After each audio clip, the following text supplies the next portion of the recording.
What is up, YouTube? Today I'm coming back at you with another DVD/Blu-ray pickups video, and I actually wanted to make this video a little bit earlier, but I got my second dose of the vaccine, and I unfortunately was suffering some side effects, so I'm feeling a lot better now, so thankfully we're past that, and I can now make my, my pickups video that I wanted to make a couple days ago, actually. So I have a lot of stuff built up from this month, and I kind of went overboard.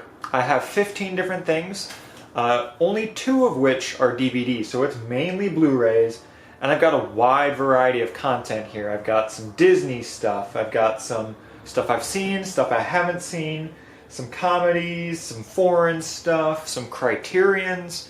I have a whole assortment of everything here. So, yeah, let's just get right into it, and we'll start with the DVDs first since I only have 2. Yeah. So, the first thing I picked up here is a Disney movie, and this is one that I watched as a kid, and it doesn't have a Blu-ray release as far as I know, at least. I've been proven wrong before, but Disney Blu-rays are kind of hard to track, especially because some of them are exclusive to their Disney movie rewards, which I don't take part in.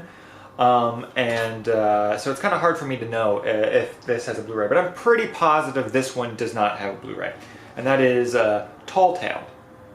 So Tall Tale is a movie that I grew up with. I watched this all the time on VHS, and it was one of my favorite movies as a kid, and it's basically it's exactly what it says. It's a tall tale, so it's like a fictional story about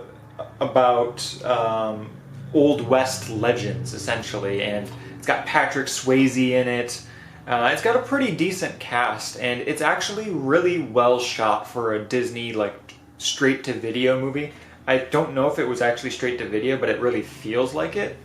And, yeah, I absolutely loved watching this as a kid. The VHS cover looks exactly the same, and that was one thing I really appreciate about this DVD release is it's almost identical looking to the VHS release, because it has the same white case, and it's got the same cover, which is really great. Unfortunately, this is a full screen only release because it's not a very popular movie, but and there's no special features. So it does have 5.1 surround sound though, which is kind of nice, but still full screen release. Not super pleased with it, but it'll have to do. The next one I picked up is in the same vein. It's another Disney movie that I watched as a kid. Also doesn't have a Blu-ray release, but it's another one of the live-action, sort of lesser-known Disney movies, and that is A Kid in King Arthur's Court. This is basically about a kid who gets sucked to back in time to the time of King Arthur, and even though he's not a real person, but it kind of plays like it is a real person. So it's basically a kid getting sucked into a fantasy world, essentially, and it's a fun children's adventure movie that I loved watching on VHS when I grew up. Also in full screen, and it has a Dolby Digital surround track, but it doesn't say if it's 5.1 or if it's a 3.0 track or what kind of surround sound it is. It just says Dolby Digital surround, so it could be a 2.0 track for all I know. This is also has no special features, but also looks exactly like the VHS, which is really cool. Yeah, these were early Disney releases. I'm pretty sure that they have been reprinting them this entire time, but they're early releases and they've been around for a long time. All right. Now let's move on to the Blu-rays. And these Blu-rays, I got a lot of different stuff. A lot of variety here. Alright, so this first one is a blind buy for me. I've never seen it. I saw the trailer for it, and I just immediately knew that I had to buy this movie. I'm a big fan of sci-fi, as many people that are fans of my channel know, and this just looked too good to pass up, and that is The Ice Pirates. So I've never seen this. This is a blind buy for me, but this is an 80s sci-fi comedy movie. I think it was filmed very shortly after the success of Star Wars, So it uses a lot of the same Star Wars techniques and special effects. So you really get that sort of feel to it. But the whole premise of this, from what I gathered from the trailer, is essentially it's Mad Max meets Star Wars, but the whole post-apocalyptic like crux is the fact that water is a scarce commodity, and so there's like pirates that specifically try to get ice. It just sounds ridiculous, and I just love the concept. It just sounds so outrageous, and the trailer just looked so zany and like, you know, 80s cheese, and I just could not get this. It looked too good. It's a Warner Archive release. It's actually my first Warner Archive release. And I had heard that Warner Archive used BDRs, but this is actually a pressed disc, so I'm not sure where that rumor came from, but yeah, really nice to have this. It doesn't say anything about special features on here, but I did pop this in, and it did have special features on the disc. I just don't remember what they were, because it doesn't list them on the back, but there are some. I think it was trailers and maybe an audio commentary or something like that. Alright, this next one is a comedy movie that I rented back in the day, and I really just, it had kind of escaped my mind that this movie existed for a while, and it's one of those, you know, early 2000s comedy movies that was really popular after like the success of American Pie, so it's kind of in that sort of style, and that is Without a Paddle. And this is a really great, some people don't like it, I really liked it. It's got Seth Green, Matthew Lillard, and Dax Shepard, which I don't really see much of him anymore. But Seth Green is one of my favorite comedic actors, and he does a great job in this movie. It does have quite a bit of special features on here as well. It's got a commentary by the director, it's got a video commentary by the cast and director, it's got MTV's making of the movie.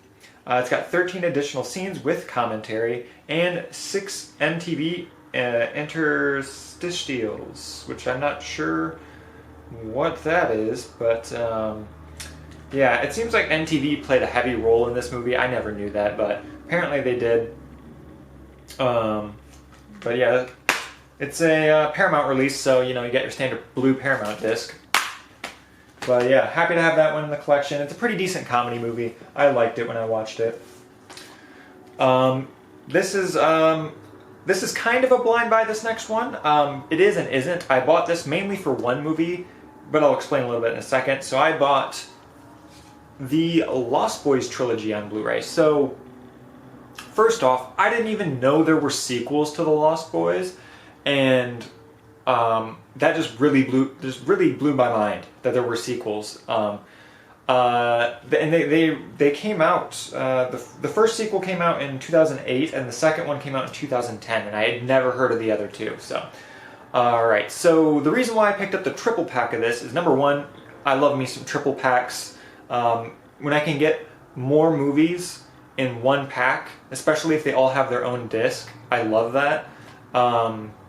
And these all have their own disc. They're all their own Blu-rays. They all have special features. Unfortunately, they don't list any of the special features on the back, but I did pop in Lost Boys, and it's the same exact disc from the standalone release, so you have all the special features from that. And so I'm assuming the other two are also their standalone release, so you'll get all the special features there that they have. But the reason why I picked up the triple pack, even though I haven't seen the sequels, is number one, I would love to see the sequels, and number two, this was cheaper than the standalone release. So, same disc, 2 extra movies, why not, you know? Also, another reason why I picked this up, some people may know this depending on how long you've watched my stuff. I'm a huge fan of vampire movies. Doesn't matter what kind of vampire movie it is, I love vampire media. Dracula is my favorite book of all time, and that just kind of basically where my love of the vampire genre comes from. I think they're just really fascinating monsters because they can blend in so easily with normal people. They live forever. They're just really cool. Like they also tend to be really, really smart, and I love a good smart villain. So I just really love vampire movies of all sorts, bad or good. I've got everything from the 1931, 1932. Bela Lugosi Dracula. I can't remember what year that came out. all the way up to, you know, Lost Boys, Dracula 2000, all sorts of different stuff. So I love vampire movies. I've got a bunch of them. So happy to add those to the collection. I've seen the original Lost Boys, and I love that movie. That's such a good vampire movie. I'm a little biased, though, so some people may not like it, but I love the original Lost Boys. I'm interested to check out those other two for sure. Alright, this next one is one that I watched a lot. My parents owned this when I was in high school, and so I watched this a lot on DVD, but I just never really got around to picking this up for myself, and I picked up U-571. I picked this up just because it's a really good submarine movie. It's not historically accurate by any stretch of the imagination, and I know it gets a lot of hate for that, but there's so few historical movies that are actually historically, factually correct. There's like very few. Like, people give this crap, like when you look online, people give this crap so much for being historically inaccurate. Yes, the British were the ones that found the oh my god, why can't I remember the encoder machine, the Enigma machine, I want to say. I'm pretty sure that's what they were called, right? Oh man, it's late in the day for me, so I can't remember, but yeah, the British were the ones that found that. But it's just a fun historical fantasy. I mean, Gladiator's not factually correct. As somebody who studied history in college, Gladiator's super inaccurate, and yet everyone loves that movie, and they don't ever talk about how, oh, it's not factually correct, it's a terrible movie. Dude, Commodus was strangled in a bathtub. Nobody would want to watch that, okay? So, U-571, I just got to defend it a little bit. It's not the best submarine movie, but it's really good. I think Matthew McConaughey did a really good job in that movie, so I really like U-571. The next one is a foreign film. I don't really talk about foreign films a lot on this channel. I do like them. I just don't really pick them up all that often. I'm not really sure why. I don't really have an excuse, but I do like foreign movies, and especially Korean movies. Korean movies are so good. I have watched so many Korean movies, and a vast majority of them are really good. And so I picked this one up. This one looked really cool. I haven't heard a lot about it except for the trailer, but this one is called Memories of the Sword. Yeah, I haven't heard a whole lot about it. I just looked really cool. It's I think it's a feudal era. I'm not sure if it's historical fantasy or if it's just fantasy, but it looks like it's set in a feudal era. In Korea, obviously, and it looked really good. It does have special features. I popped it in. I don't remember what they were. It doesn't list them on the back, but yeah, it's a Korean movie. Korean only audio, no dub for that one, but looked good, so it's a blind buy for me. This next one is one I saw in theaters, and I really liked this movie. It was a really interesting experience, and this one is Silence. So I watched Silence in theaters, and I went into this one blind. I went in basically on the synopsis only, and I actually, for those of you who don't know, I went to a Jesuit high school, and so this movie is about Jesuits, and I just thought it was, it's not that I really, I'm not super religious personally, but I just thought it would be interesting to see how Hollywood would portray the Jesuits. They did a really good job. Historically speaking, this is very much what happened a lot of the time to Jesuit missionaries. So if you want something historically accurate, and quite frankly, it's a little unsettling, definitely check out Silence. It's a Martin Scorsese movie. It's like 3 hours or something long. It was a really long movie, and you feel every minute of it, so be prepared when watching this. Where's the runtime? I can't... they really need to just, like, on DVDs, they all had them on the bottom, and now they place them all over the place, and I can't find the runtime. Oh, okay, so it's not... Yeah, it's 160 minutes, so it's not the longest movie in the world, but, it is super long, so... you feel it, though. It's a long 160 minutes. Yeah, so this next one I picked up is another blind buy, and this one is another foreign film. I've never watched anything from this director or really heard much about it, but I heard this is supposed to be a fantastic movie, and so I want to check this one out, and that is The Assassin. I believe this is a Taiwanese movie. The director is Taiwanese, but it is spoken in Mandarin, I believe, so I'm not sure if it's Chinese or Taiwanese, but it is one of those two. And it looks like a pretty interesting historical fiction, maybe historical fiction? Historical fantasy, I'm not sure. My Asian history is a little rusty, especially in China. I don't know a whole lot about Chinese history. I know very vaguely what went down there, but I'm not sure if this is actually based on true story or what, but it looks really good. So I'm excited to check that one out. Get this stack of movies is just sliding all over the place. I'll fix it later, I guess. Alright, this next one is another blind buy. This one is one I'm really excited about. I watched the trailer for this multiple times and it just looks so good. Another foreign film, actually. And this one is Anaria. This is a Dutch movie, I believe. Maybe it's Swedish. It's in Swedish, so this might be a Swedish movie. I can't tell if it's Dutch or Swedish. I swear I thought I saw people talking about this as a Dutch movie, but it says Swedish on the back, so it must be a Swedish movie. Anyway, it's a Swedish sci-fi movie about essentially the last humans trying to escape Earth on this ship, and apparently something malfunctions on the way out. And it's supposed to be a sci-fi drama, and it looks really good. The special effects look really good. It's a Magnet release. I'm a big fan of Magnet as a label. They put out a lot of really good stuff and a lot of really underrated stuff, and you don't really hear a lot about them, but they do put out some good stuff. Like they put out Europa Report, which I really liked, and what was that other? Black Death, which is another really fantastic movie, and Anaria, which I've heard is really good. So I'm looking forward to this. I just realized that I didn't even check the special features for Silence. Which was, there is a special feature called Martin Scorsese's Journey into Silence. My bad, guys. But there are special features on this one as well. So the special features for Anaria are visual effects, production design, sound design behind the scenes, concept design and art gallery, and a theatrical trailer. So some special features on there. I should also mention U571 had special features, but the way they did it, it's more of like a commentary track, so I didn't really feel the need to mention that one. This next release is one that I've heard a lot about, and I've seen the first one now. I bought this originally as a blind buy. I'd never seen any of these movies before. I've watched the first one now, which is going to be shocking to some people, but I picked up the Godfather Trilogy. Yes, I'd never seen any of these movies before. I've watched the first one. And honestly, my opinions on these are...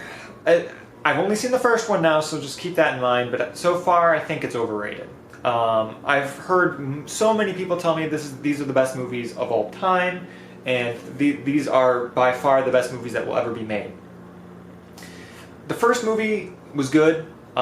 It was nothing really special, though. It was a good movie. The acting was really good, but it had flaws that I just couldn't overlook, like there was so little time spent on the antagonists that their motivations were so comically 2D that it wasn't enjoyable. Like if you want a good mob drama, I feel like you need to flesh out both sides, and it just didn't really do that. Sure, the Corleones were fully fleshed out, but what about the other guys? The other families? What did they say? There was like 10 other families? They need to be fleshed out too, man. Anyway, the first one I think was overrated. We'll see about the second one. I've heard that one's better. Who knows? But I still need to watch the other two. But so far, they're good. I did enjoy watching them. Alright, this next one is one I have seen as well. Oh yeah, I'm really bad at special features today, sorry. This has a whole extra bonus disc of special features. There's nothing on the back, so I don't know what they are, but whole extra bonus Blu-ray of just special features, which is fantastic. Alright, this next one is one I saw in theaters. This was the last movie I saw in theaters, which is crazy. But no, I take that back. I didn't see this in theaters. man, my memory of theaters, the last movie I saw in theaters was Tenet. This came out after that. I saw the trailer for this in theaters, that's why I was getting confused. Anyway, Wonder Woman 1984. Yes, I did watch this movie on HBO Max when it first came out, but I thought it was good.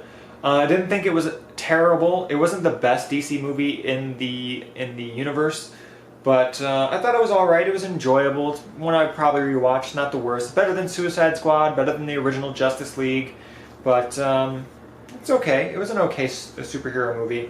Gal Gadot, such a great choice for Wonder Woman. I will never not appreciate her as Wonder Woman. She is literally the perfect Wonder Woman. I hope we get, I think they said they're working on Wonder Woman 3? I hope so. I'd love to get another Wonder Woman. Anyway, tons of special features on this disc. You have scene studies, the mall and the open road, the making of Wonder Woman 1984, which includes Expanding the Wonder, Small but Mighty, Meet the Amazons, and then you have a gag reel and a black gold infomercial.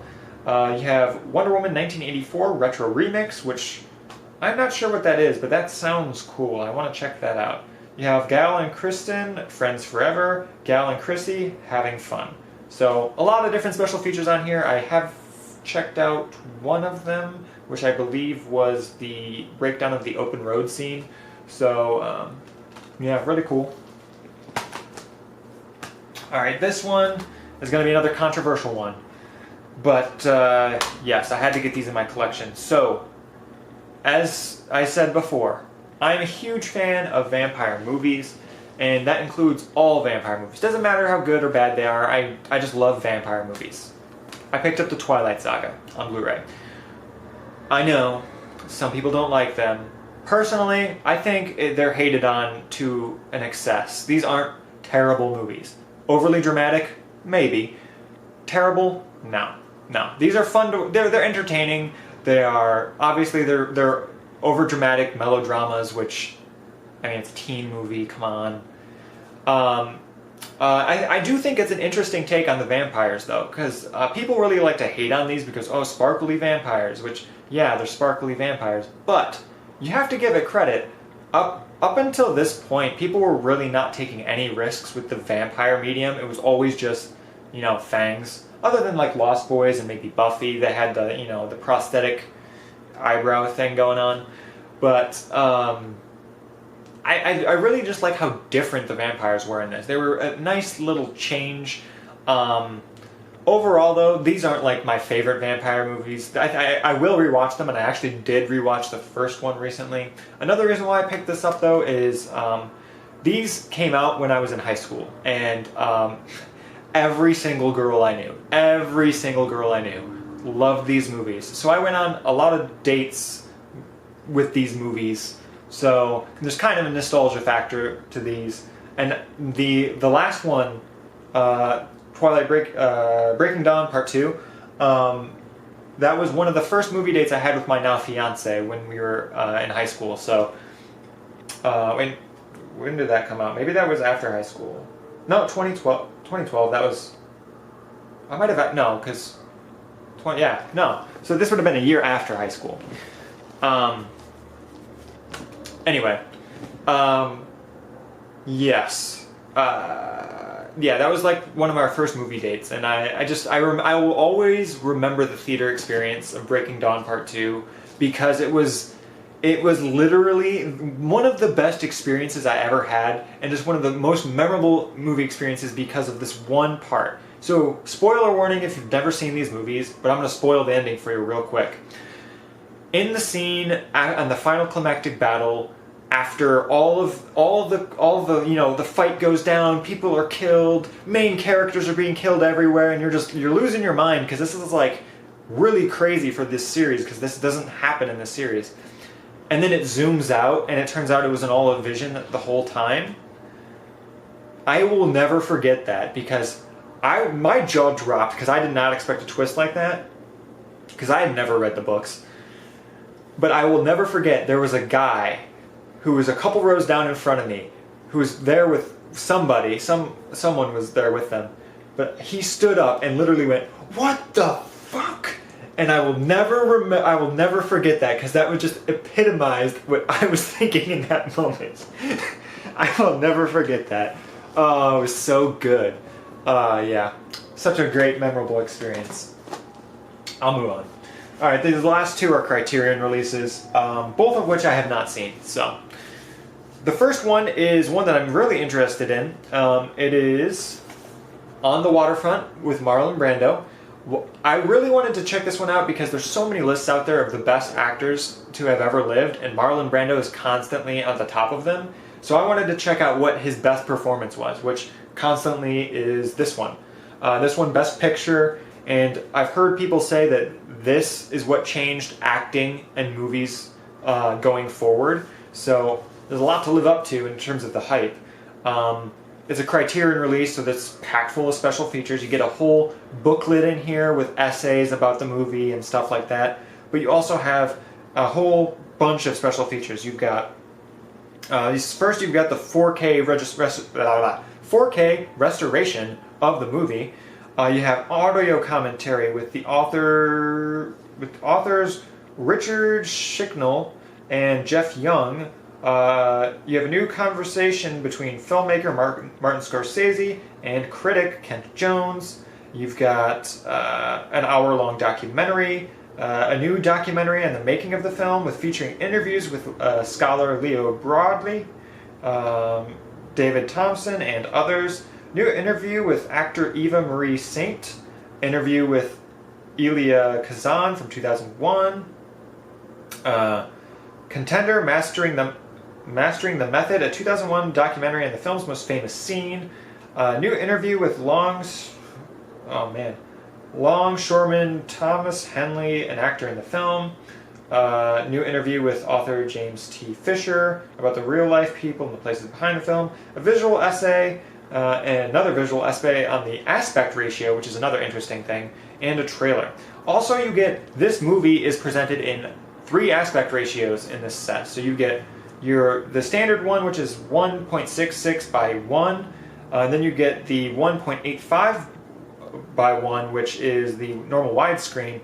And then you get the 1.33 by 1 full screen. Why all of them? I have no idea. I don't know what's special about these, but there are 3 aspect ratios in that movie. So that's an interesting choice. But yeah, tons of special features. And I'm running out of time on my memory card. Fantastic. So I'm going to have to splice this together. Give me 1 second. Alright, we're going to splice together for only one movie. Alright, so the last one I have here is another Criterion release, like I said. And that is Silence of the Lambs. I've always heard about this movie. I've never watched it, like I said, but I know it's supposed to be a really good movie. It seems right up my alley. I took forensics in school, so I know a lot. I know about this movie. Obviously this is a movie about serial killers, and taking forensics class, you definitely hear about serial killer media and serial killer everything. That's like literally the entire class is about serial killers, essentially. And so it'll be interesting having taken a class like that, watching this movie, because I know this is a well-renowned movie about a serial killer. Sort of like how it was interesting to watch Mr. Brooks. But yeah, this has a ton of special features on it as well.